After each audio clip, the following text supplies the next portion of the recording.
Coming up, processes and tasks that were very manual or analog are now being transformed into digital connected mode. If we push even further, the massive connectivity that is enabled by critical cellular networks. The macro trends I'm seeing come from this trend is, I would sum it up as, we're moving from product-centric approaches in a control room to more platform-based approaches. What drives innovation is the need of the end users. All changes cannot be disruptive. If the budgets overall are increasing less, but the budgets for emerging critical technologies are increasing more, we're still seeing vendors make massive investments in this industry. We're seeing $4.4 billion investments recently. What excites me and worries me is exactly the same thing, and it's artificial intelligence. The way the pace that this technology has progressed, video deepfakes are real. There are already examples of first responders and control room staff who have had their voices deepfaked. Let's work to optimize the 100%, but we cannot forget that 1% of the cases that will just truly need emergency communications.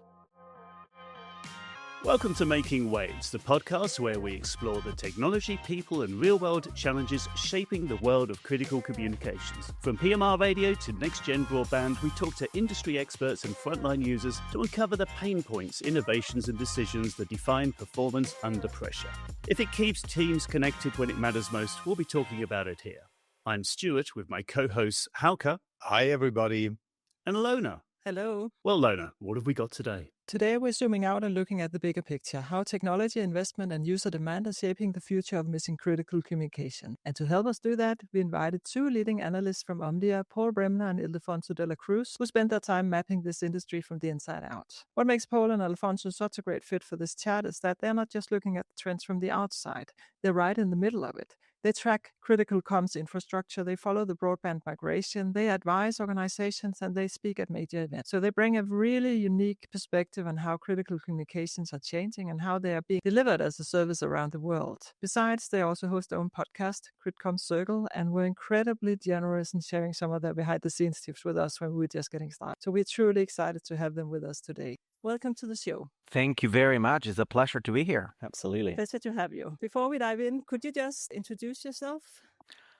Absolutely, I can start here. My name is Ildefonso. Everybody calls me Alfonso. And I lead the research on the critical communications aspect that deals with PMR networks, the incumbent solutions that address the needs of critical communications users, from public safety all the way to adjacent critical industry verticals. But also, as Lone mentioned, one of the key evolutions of our research focuses on the adoption of new technologies, mainly broadband, and all the new features and emerging solutions needs ecosystem evolution that's being untapped with this evolution. And on my side, my name is Paul Bremner, and I cover the areas that Alfonso doesn't. So Alfonso looks at all of the PMR, the LMR, the broadband, looks at the radio, the comms, the infrastructure, the accessories. I look after our command and control room market research. So that's everything that is being used in PSAPs, is being used in RTCCs, is being used in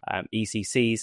It's the software platforms that the call takers and operators are using to take those calls, communicate with the first responders, and really understand what is going on in the field itself. So let's get into it. Being expert in the field of professional radio communication market, what do you see? What are the three macro trends you're seeing in the critical communication space right now? That's a really good question. I think I could start with the first one, which it will be not a surprise to anyone, but it's the idea of digitalisation, the transformation of how critical communications users are working and how the way of working it's evolving with the capabilities that are enabled by the technology in the market. Processes and tasks that were very manual or analog are now being transformed into digital connected mode.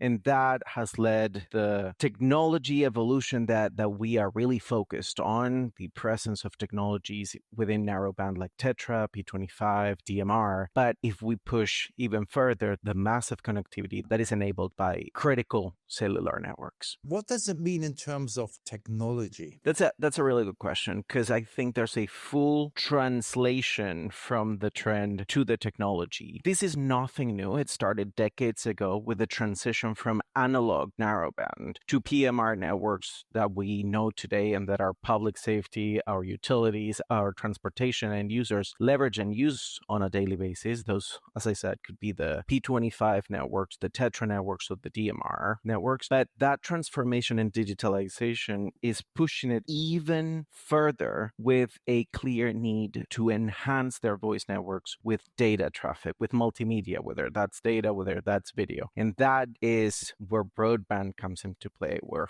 with 4G, LTE, or even now the promises of 5G of ultra high speeds, ultra high reliability, massive connectivity, those are really addressing or hitting the nail in the head to fulfill that need for digitalization on the daily operations of critical communications users. Paul, what does that mean for control rooms? The biggest change or biggest push really for control rooms that we're seeing from this migration towards broadband is just a massive amount of increasing data coming into control rooms. And going back to your question around kind of three macro trends for this space, the macro trends that I'm seeing come from this trend is, I would sum up as kind of we're moving from product-centric approaches in a control room to more platform-based approaches.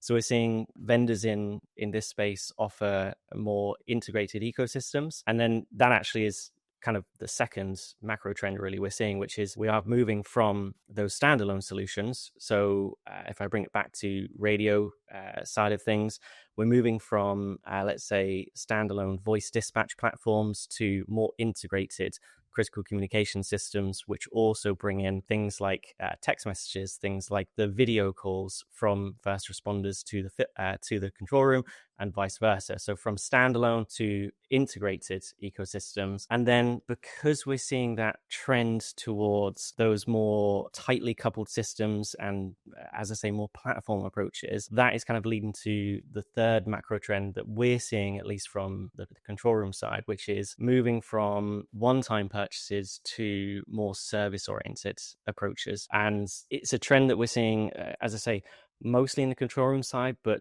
it is really being driven from that transition we're seeing on the PMR on the radio side. It mirrors quite nicely the transformation or the evolution in the command room side and the field communications. As I mentioned, digitalization, I could mirror that one, transformation of standalone systems into a collaborative environment in the field, looking from those to overcome those siloed deployments into a fully interoperational network that enables end users to talk to their peers, but also to the command and control. It's a fully open, within the reliable and secure environment that is the umbrella of these networks, of these systems. And then the last one that I would say as a third trend, digitalization, collaboration, and the last one would be the expansion or explosion of the ecosystem. It's not fair to say this is a niche market anymore. I think we're looking at a full evolution and into the players that are contributing to this transformation of critical communications. What is driving these shifts? Is it tech innovation? Is it cost pressures, regulatory framework? What is the main thing here? I think this is an easy answer in this space. Particularly, what drives innovation is the need of the end users. End users, this is a very end user centric. They are the makers or breakers of these evolutions, and they will let the industry know what works, what they need. However, it is fair to say that it's not sufficient. There has to be almost like the stars need to align. We need the end user need. We need the technology, the standards to support these needs, and we need the commercial solutions to be out there. And in order to, let's say, to grease the cogs of the system and the machinery, regulation, standards, and all of these, and even business models need to be there in order to support this transition.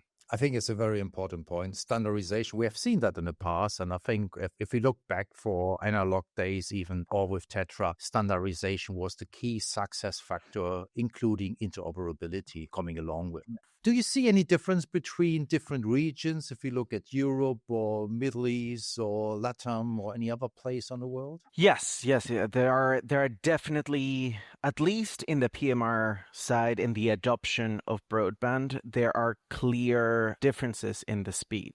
It is fair to say that overall, it's quite a conservative community when it comes to change. And that stems from the fact that all changes cannot be disruptive. They have to be transformative. They have to bring benefits to the end users, but they cannot break the system. They don't have the luxury, let's say, to rip and replace one solution. These solutions need to be available 24/7. So decisions are made quite slowly but surely. When it comes to the difference in regions, we are seeing some of them accelerating. It's fair to say that for now, North America is leading the speed. They're almost pioneering the adoption of broadband.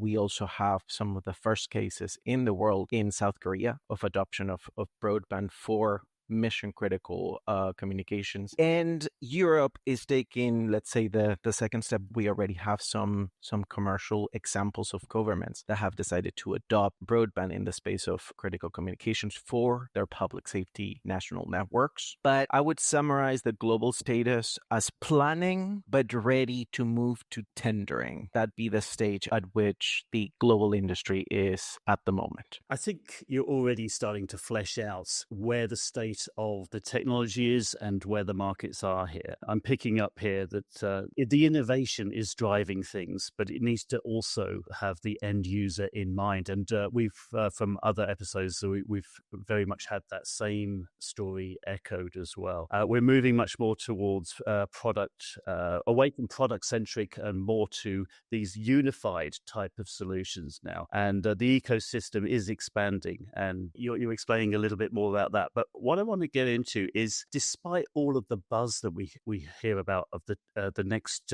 generation technology, what for you is, if you want to elaborate a little bit more, is the slowdown in the adoption? Maybe Paul, in your area first. So I would actually not point to the adoption. I would actually point to Alfonso to talk about the adoption. And from my point of view, if I'm looking from the control room out, let's say, I'm looking out from the control room to the comms, I'm more looking at the implementation of the systems that are being used in that control room that have to be ready for this transition that we're talking about. So what do I mean by that? If you're in a control room and you have a call-taking platform that cannot take video in, you're not going to benefit from this migration towards broadband. You're not going to be able to use that video footage from the field. You're not going to be able to send video footage to the field. So there is a kind of separate migration happening in the control room that needs to be in place for the successful migration towards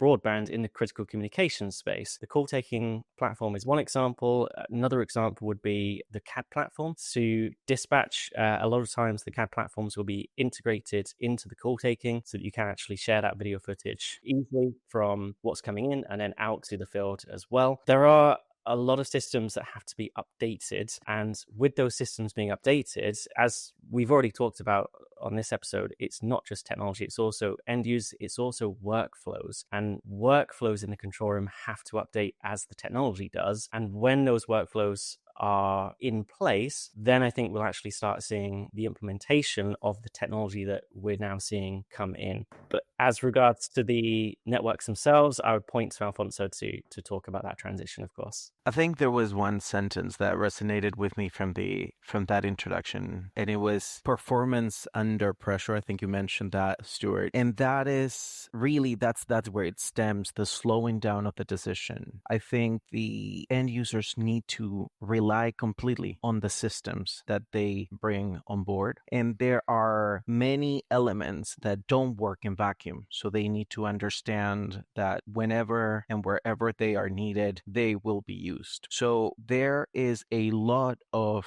trial and testing before full adoption has to happen. So these are not adoptions that happen overnight. It's a long effort to bring on board technology to make sure that it will be integrated and play well with the existing systems that are already in place, and also that the benefits will be able to be incorporated into the actual processes that end users follow. So it is a slow, air quotes there, because there are too many factors that need to be transformed by the adoption of technologies, not just pure technology adoption. It's a holistic transformation of the toolkits, the way they interpret, the way that the information it's now absorbed and managed into the response under pressure to address a crisis. So given what you've said there, it's about the process, it's about the catch up with the existing technology, bringing on the new things. Are there any things which you hear are the real disconnect between the promise of the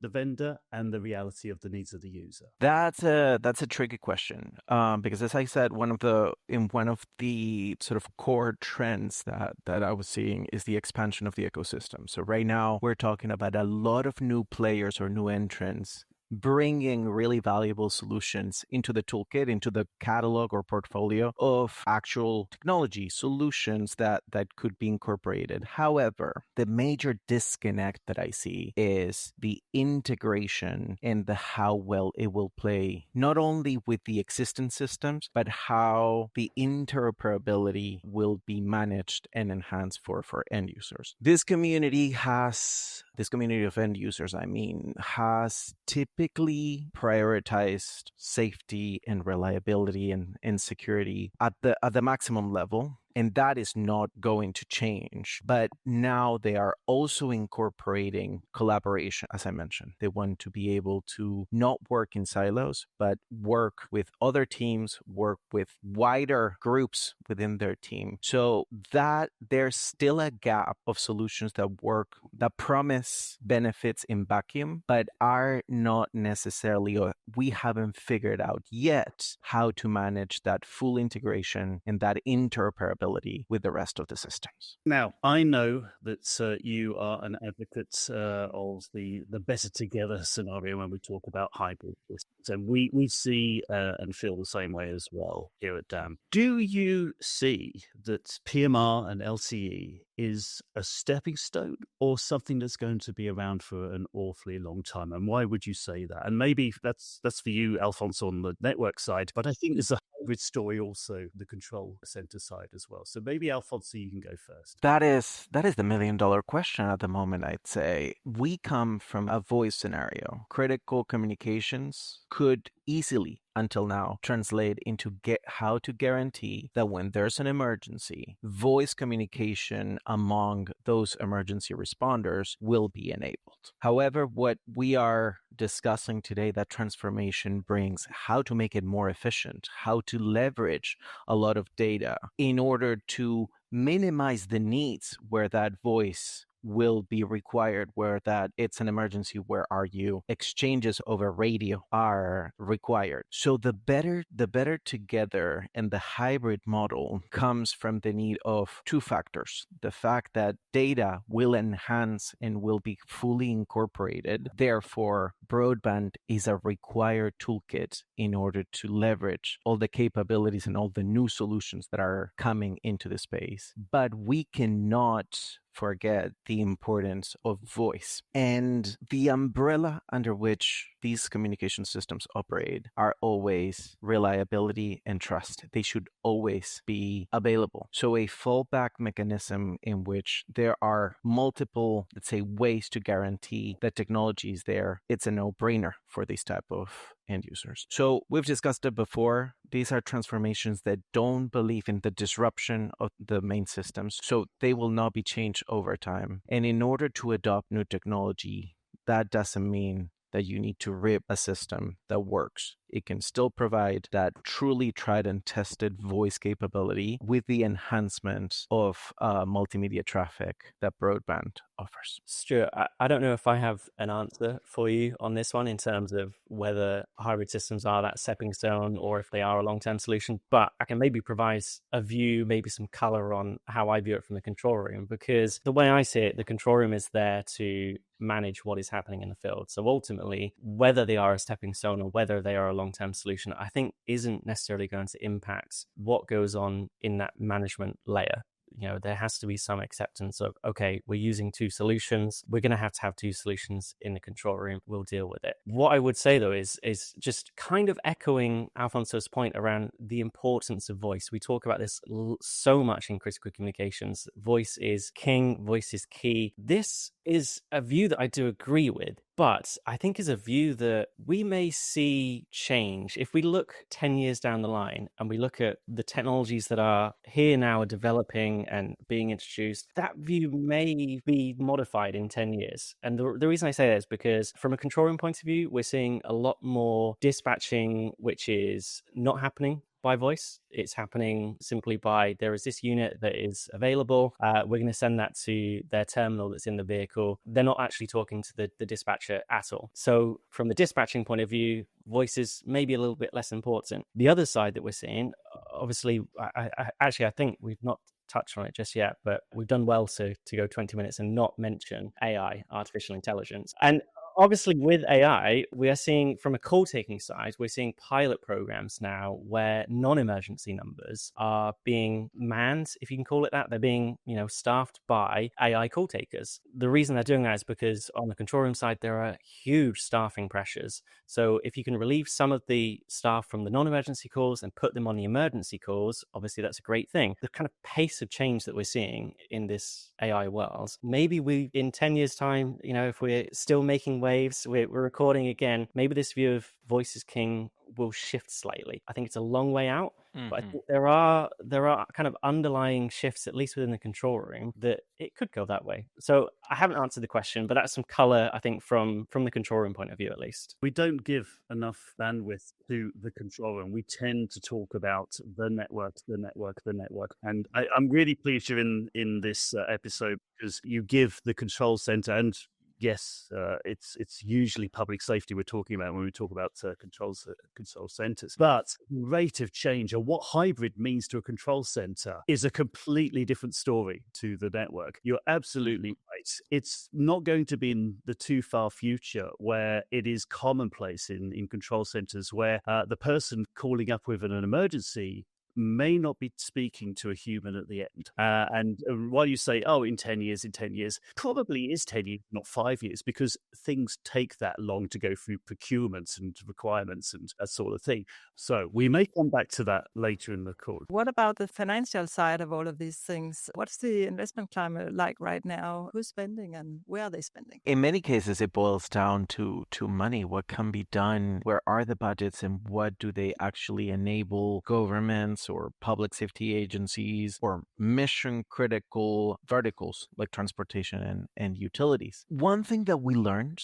back from the spending rates and the demand and the shipments during COVID is that governments have gladly understood the importance and the relevance of these end users. So while it is true that that period, and I'm talking about that because for the audience, everybody will resonate with those 2 years where things shut down, businesses and economic activity really took a dip. We saw a very stable demand of public safety shipments and demand and investment being made, because there is a clear translation into how well you equip your first responders and how they can address the emergencies that just don't stop. You cannot control them. So the budgets for networks in public safety are very, very stable. What we have seen, luckily, after we've moved it's been what, 3 years from the more or less the last remnants of the pandemic, pandemic and the shutdowns is the fact that the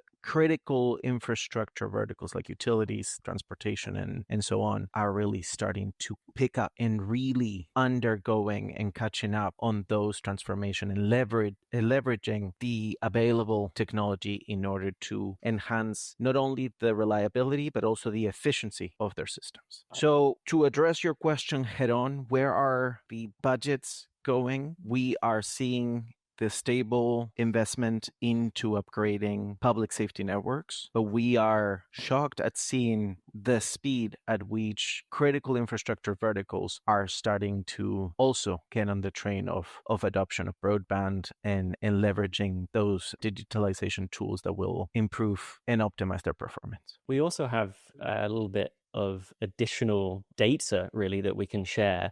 Something that we have been doing for the last couple of years here at Omdia is something we've been called the Emerging Critical Tech Survey. For 2025, actually, we worked with a number of industry organizations, industry events. So we worked with IWC in the US, we worked with BAPCO in the UK, we worked with CCW, and we also worked with ICRA, which is the International Critical Control Room Association. And we've surveyed their membership, which is a mixture of vendors and end users. And we were asking them about emerging critical technologies, but one of the sections we asked was how their spending is changing in 2025 versus 2024. For 2024, we did the same thing, 24 versus 23. And from that survey, where we were seeing investment, let me go back one step. So we asked how their spending was changing at a top level. And from an end user point of view, the rate of change in 2025 was less than the rate of change in 2024. So their budgets were growing less quickly this year than they were the year before. But we then asked, for these emerging critical technologies, how are your budgets changing? So we were asking about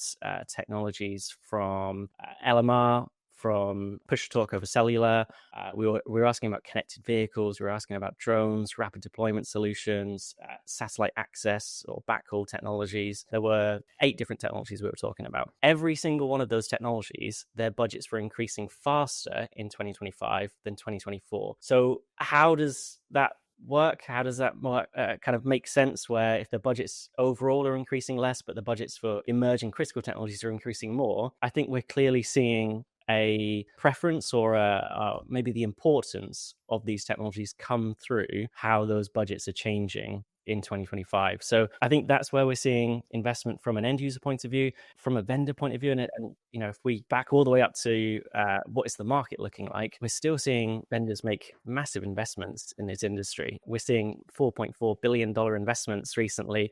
I know there was another announcement the day before we are recording this from another very prominent vendor. So, you know, the industry is investing, end users are investing more and more in these emerging critical technologies that we're talking about. So it's there, it's real, and it's pretty broad, at least from what we're seeing. That sounds like a really interesting study.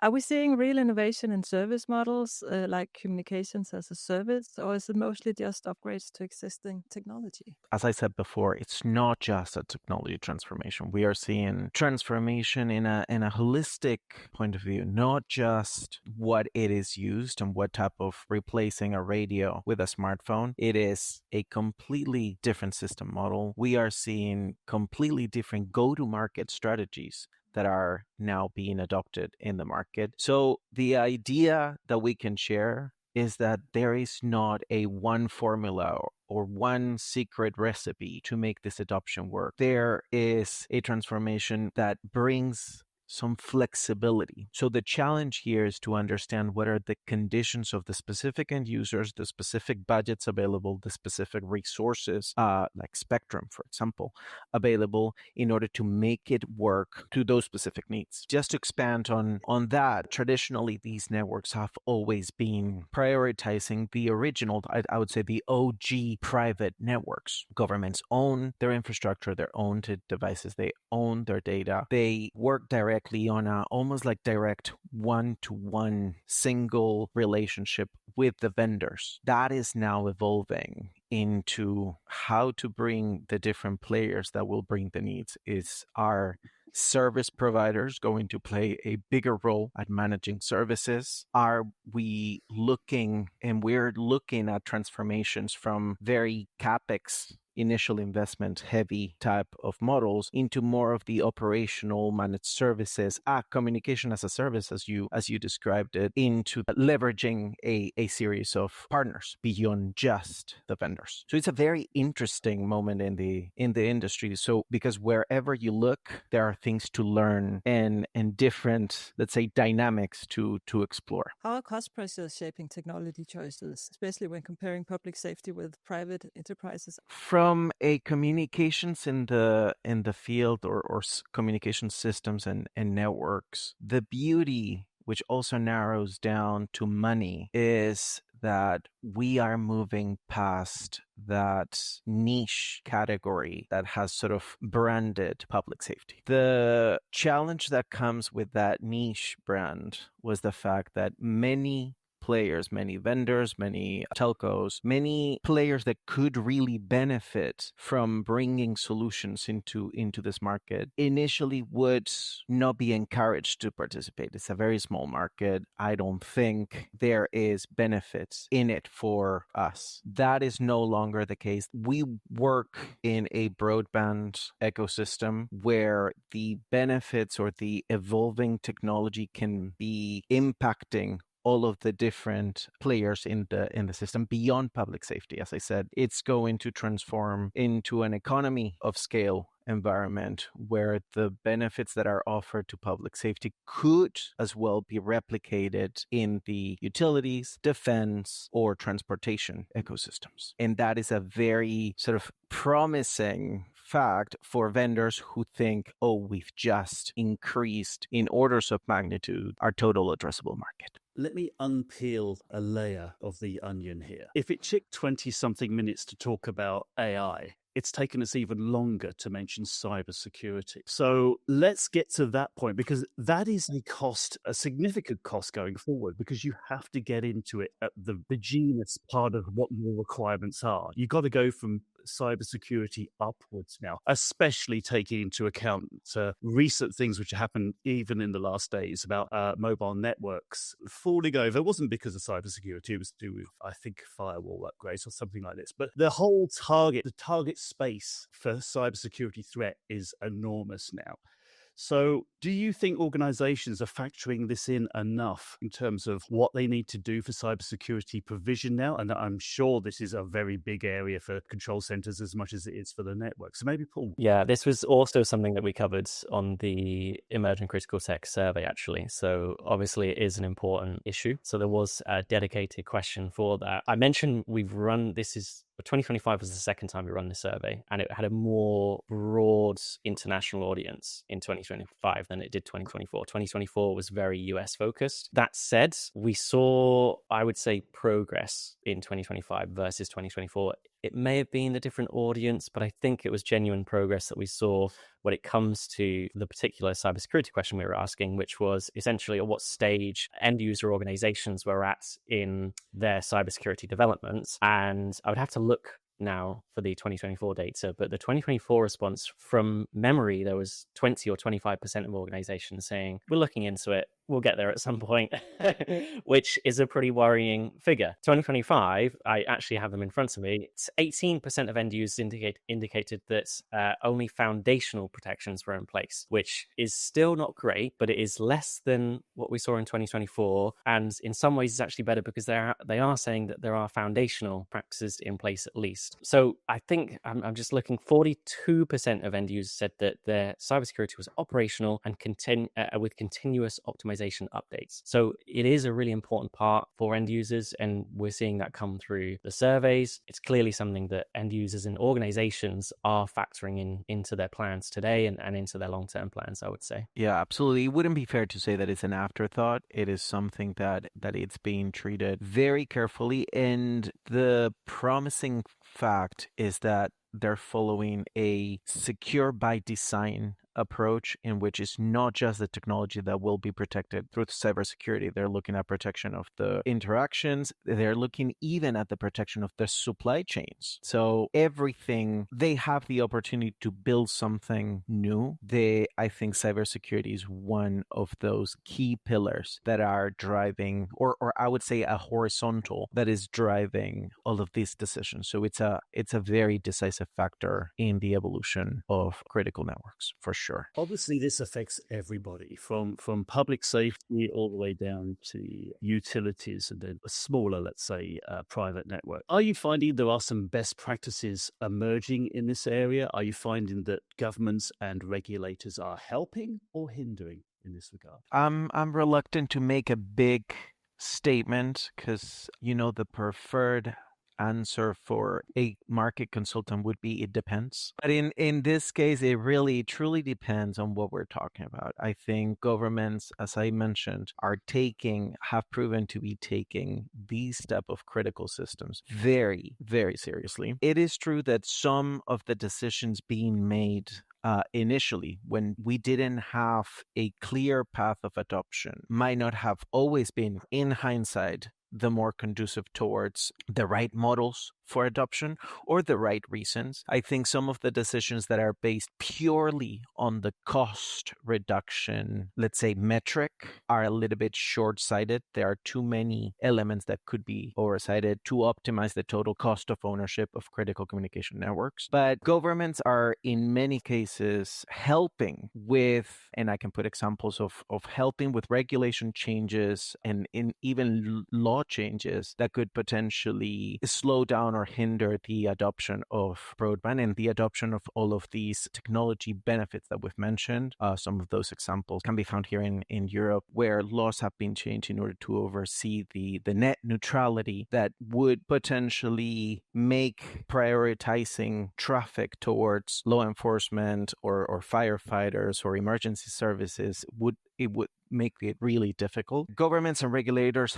understand the priority of this traffic and in many cases are working hard in order to create the right legal framework, foster the need for standards, and in many cases even prepare the resources that would potentially make a difference in this adoption. What I mean by that is we have examples of spectrum being dedicated for the exclusive use of some of these groups, in some cases just utilities, in some cases public safety users. I think whenever possible, we are at that point where governments understand not only the benefits to these end users, but to society to benefit from real critical communication systems for these critical user groups. All right. Looking ahead, where do you see the industry in 5 years' time? Would it be more unified, more fragmented, or something else entirely? I don't see it converging, but I do see it, and I hope that in 5 years we are talking about true collaborative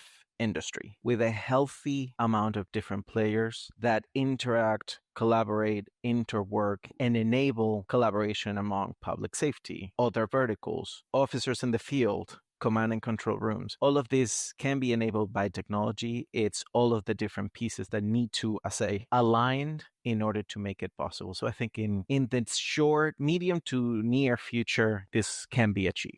I think it's an important point what you mentioned about the ecosystem, about the amount of vendors. You need to have a nice balance between having options to buy from different sources. But if there are too many, you're facing other problems. So then it's not worth other companies doing it. Keeping this in mind, what should end users or buyers be prioritizing today to avoid being left behind? The way I see it, the control room is really the management of what is happening on the ground. So if the situation on the ground is changing with regards to, is it going to be a hybrid system that's being used? Is it a full broadband system that's being used? That will change the priorities of what needs to be acquired, what needs to be procured in the control room, and how those operations are being managed and everything that follows from that. This is a community that it's no stranger to change. So in order to not be left behind, the roadmaps and the procurement systems that are happening or addressing the needs of their end users today should also take into account the flexibility of what is going to happen tomorrow. So relying on standards that bring that capability of not just locking yourself down to a solution today, but having that growth path potential is key. And I think you mentioned something very important earlier. This industry is not slow. It is just taking care about having the right availability and reliability on the products. So that takes some time. The saying says it all: slow and steady wins the race. Final question to each of you. What excites you most about where we are headed, and what worries you? My answer is the same for both of these. What excites me and worries me is exactly the same thing, and it's artificial intelligence. I know we've touched on it, a little bit in this episode, but I think the potential capabilities that it brings for the control room, but also for first responders in the field, is potentially huge. Whether it's kind of simple things around like noise reduction for audio, if 10 years time voice is still king, that's a huge that it can play. Whether it's something more complex, we don't know just yet. I think there are huge opportunities for it, but I think it's also the thing that worries me the most. And Lona, I think, mentioned at the start of this episode, we host a podcast called Critical Circle. We did an episode on that, which was talking about AI deepfakes. We were talking about audio deepfakes at the time, but the way the pace that this technology has progressed, video deepfakes are real. There are already examples of first responders and control room staff who have had their voices deepfaked. And that concerns me. That is my biggest worry. It's a technology issue from my side. I'm going to focus on what excites me. And I think is the fact that this is only the enabling layer. What excites me is all of the new solutions and use cases that are going to be enabled once a reliable, secure, and consistent, truly trustworthy network is in place. The myriad of use cases that will be untapped, starting from connected cars, drones, and how effectively and efficiently all those data sources will be processed, will truly transform not only the way our public safety officers work, but how all of our critical infrastructure verticals will operate. And that will have those benefits will just pour down and permeate society itself. So that's what excites me. Anything that worries you? Just getting it done in a truly tried and tested, without forgetting to have fallback mechanisms that when push comes to shove, they will be there to support the truly emergency needs. Let's not forget that 1%. Let's work to optimize the 100%, but we cannot forget that 1% of the cases that will just truly need emergency communications. You mentioned, Paul, your episode on CritCom Circle. I remember listening to that one, and you're right. It is quite shocking what is capable. You demonstrated with your guests some examples, and I think you couldn't tell the difference between what was real and what wasn't. And I just want to explore a little bit further when we bring the episode to a close on this particular point, because it is so huge. Do you feel, the two of you, that we are at some kind of threshold in terms of what AI can do with networks today? Yes, there are deep fake threats. I think on the podcast episode you had someone calling in. It was a little girl. It was someone who was saying, "Oh, there's an accident at X, Y, and Z," and it was completely fictitious. There is that side, but AI can also be a force for good. It can also be part of the network design. It can optimize not only in terms of consumption, in terms of power. It can optimize in terms of resources. Who's out in the field? Does it send a drone or does it send a squad car? So there's all this sort of thing. And I heard a quote the other day, and it was about AI in the teaching field, and it said AI is being used today to help kids with their homework. But actually, in the not too distant future, we are crossing the threshold now where the idea of homework is becoming irrelevant itself. Are we seeing a different threshold parallel in the areas that you see? Yeah, I think it's fair to categorize it almost as an inflection point, but I think it also does very much depend on what specific AI you're talking about, what specific use cases you're talking about, and then all of the implications flow from that. So you gave some really great examples. around how networks could be optimized to go through the more efficient route, and you can save power from that. That's one example. I mentioned the example around noise cancelling. We're all at this point very familiar with large language models and how they're able to do things like translate very easily. They're able to generate text very easily. There is a lot of very different use cases that all fall under this umbrella of AI. And I think as we go forward, we're going to see which of those use cases are absolutely operationally key, which are very productive, which are very useful, and then which maybe are less useful. But we're already seeing AI being used, and the network optimization point is one. That's been the case for a number of years at this point. I think it's something that I remember I was giving a presentation at ICRA actually a couple of years back, and I actually used a quote from Bill Gates. I can't remember what the quote was now, but it was something along the lines of AI in the future will not be something that we talk about. Like we don't talk about electricity today and how electricity completely transformed society. There was a time when the only light we had was from candlelight. Now we don't even think about it. AI, I think, is going to be similar, where 10 years from now, again, if voice is not king 10 years from now, it may be because of AI, and it may be because we end up actually not talking about how important that is. We just take it for granted. Like we take for granted, we all have an incredibly powerful phone that can access, the entirety of human knowledge with us at all times. We don't talk about that day to day. And I think AI is going that way, essentially. I think we're coming towards the end of our allotted time. We've covered a lot of ground today. I've got some notes, and it would take me 20 minutes to even summarize where we've been here. So sufficient for me to say that we've been talking away about some of the shifting dynamics in the marketplace, the practical roadblocks, and the emerging technologies. And I think probably people should listen to this one twice over, because there's been so much and not everyone is going to catch everything the first time round. What I will say to the audience on that note is if you found this episode interesting, then why don't you subscribe? We're available on all of the major podcast platforms. And by virtue of recording this in video, we are available on YouTube as well. Just type in Making Waves. All it leaves for me is to say thank you very much to our two guests for the week, Alfonso and Paul. Thank you very much. Very much for having us. It has been a great pleasure. Very, very happy to have you on the program. And also my co-hosts, Hauke. Have a great day. And Lona. Thank you. It was a pleasure. That's been Making Waves. My name's Stuart, and until next time, goodbye.